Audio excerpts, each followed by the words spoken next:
Bonsoir à vous, merci d'être avec nous en direct sur RT France. Mamadi Doumbouya qui a donc prêté serment. D'abord, qu'est-ce qu'on peut dire sur son profil? Qu'est-ce qu'il a de différent finalement de ses prédécesseurs que la Guinée a connus comme Dadis Camara ou Sekouba Konaté? Écoutez, c'est d'abord au niveau de l'organisation. Depuis un mois, on constate quand même que la junte, sur le plan organisationnel, n'a rien à voir avec le groupe Dadis Camara, en ce sens qu'il y a un travail de collaboration avec l'ensemble de la classe politique et de la société civile qui a conduit à des délibérations au palais du peuple. Donc au niveau aussi du déroulement de la feuille de la transition, qui n'est pas tout à fait clair aux yeux des Guinéens, il y a aussi une différence par rapport au groupe Dadis Camara. Il y a là quand même une volonté d'éclairer les Guinéens quant aux enjeux liés au développement et aussi à la réconciliation nationale. Donc il y a aussi tous ces éléments de prudence qui ne versent pas dans une forme d'excès à laquelle Dadis nous avait habitués, et surtout à une forme de marketing de soi. On se souvient des Dadis Show à la télévision. Donc il y a là quand même sur le plan de la communication, sur le plan de l'organisation et sur le plan de la gestion de la transition, des différences qu'il faut relever. Dadis Camara qui avait renversé Lansana Conté en 2008, qui était resté président de la transition et qui avait été remplacé par Sekouba Konaté avant les élections de 2010. Mamadi Doumbouya, il a promis que ni lui ni aucun membre de la junte ne se présenterait à la future présidentielle. A priori, sur ce point-là, on peut le croire parce qu'il n'y a jamais eu de précédent. Écoutez, il n'y a jamais eu de précédent, peut-être pas, parce que je rappelle que Dadis Camara l'avait lui aussi promis, et de manière générale, la prise de pouvoir par la junte militaire, enfin par les militaires en Afrique de l'Ouest et de manière générale en Afrique, est toujours accompagnée d'une promesse de la remise du pouvoir plus tard, mais en général ça ne se réalise pas. On sait aussi que Dadis enfin avait tenté ou avait essayé de convaincre les Guinéens de sa personnalité comme étant le sauveur par excellence du pays. Donc là-dessus, je pense que le discours sur ce point-là n'est pas nouveau, et tout ce qui est lié aussi à la démocratisation du pays, à la refondation de l'État guinéen, à la réconciliation nationale, j'ai envie de dire que là, on est dans une logique du même, qui intervient dans un contexte certes bien organisé, où la communication est très bien contrôlée, mais au niveau du discours, sur le plan discursif, sincèrement, là-dessus, il n'y a pas de nouveau. Par ailleurs, ce qu'il faut essayer de surveiller, et ce qui quand même suscite des inquiétudes, c'est le fait que la charte de la transition ne décline pas une date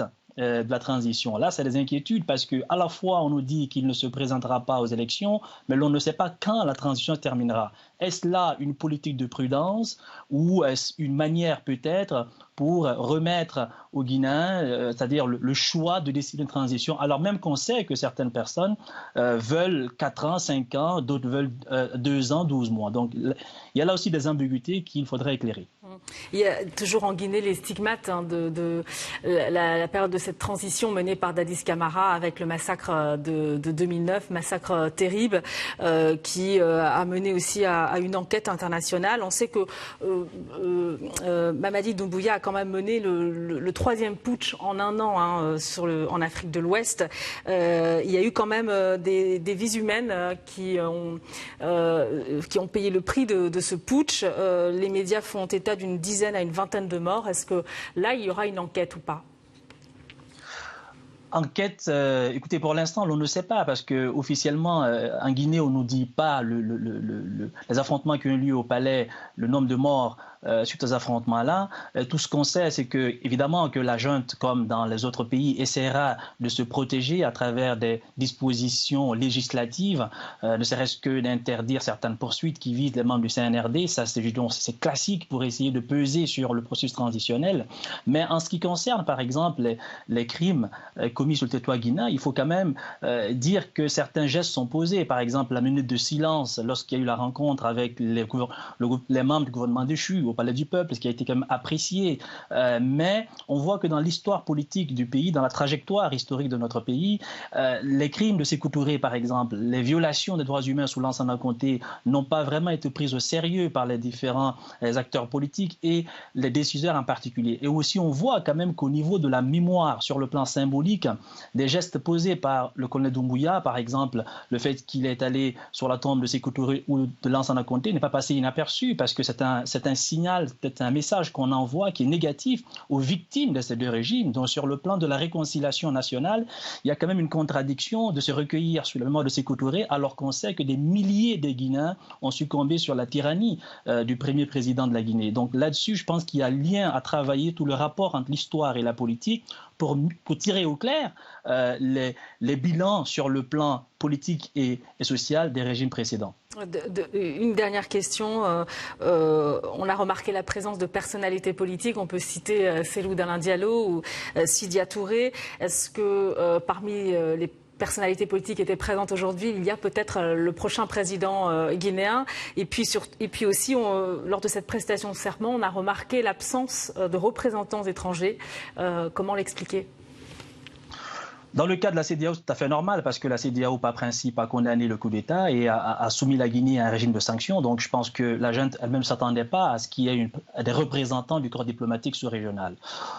Évidemment qu'au niveau de la classe politique guinéenne, la majorité, on dit les poids lourds, y étaient. Et je pense que toute la classe politique guinéenne y était aujourd'hui, vu les élans de solidarité qui ont accompagné la chute d'Alpha Condé et toutes les sympathies que reçoit le colonel Doumbouya.